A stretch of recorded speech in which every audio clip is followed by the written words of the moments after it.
World markets seem to be on fire as though we are in the middle of an economic boom. Post the sharp fall beginning in January 2020, markets have actually recovered between 30 to 40% across the globe. Let's do a 3-point analysis to understand what's behind the market rally and what is the outlook going forward from here. 1. Sharp rally in US markets.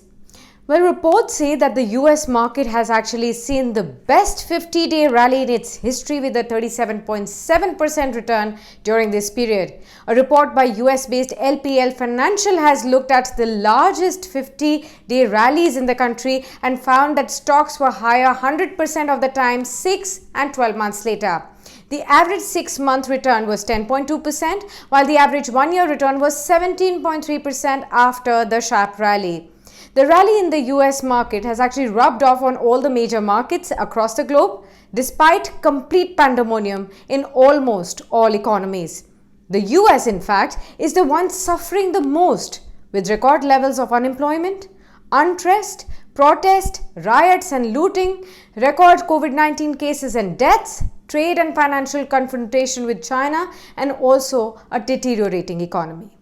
2. What is then leading the market rally?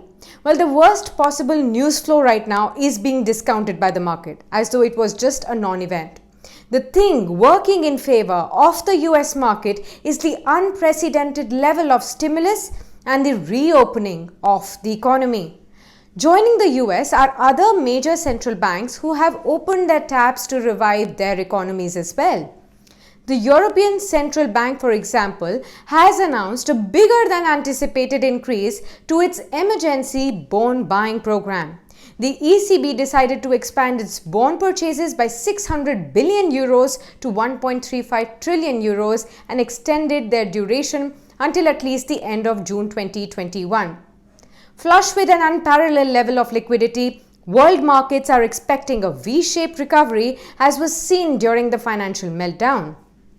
To add fuel to the fire is the weakness of the dollar. Both commodities and equity markets have actually shot up as the dollar continues to decline this time. Skeptics point out to the ground reality and the weakening corporate numbers, the lack of business confidence, and calling this a bear market rally. 3. What's the outlook on Indian markets going forward? Well, as for the Indian markets, they are on a high because of a heavy dose of liquidity. Foreign investors have stopped their panic selling by March end and have now turned buyers as well in the markets. Domestic investors too are flush with liquidity.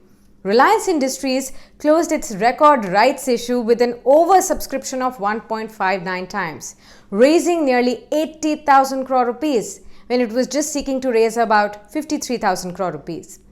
How far will the markets go, or whether are we in the midst of a bear market rally is actually anybody's guess.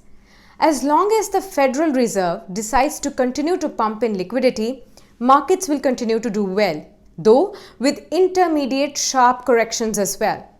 From an Indian investor's point of view, it is better to be light-footed at this point in time and stay closer to the exit in case the engine stops.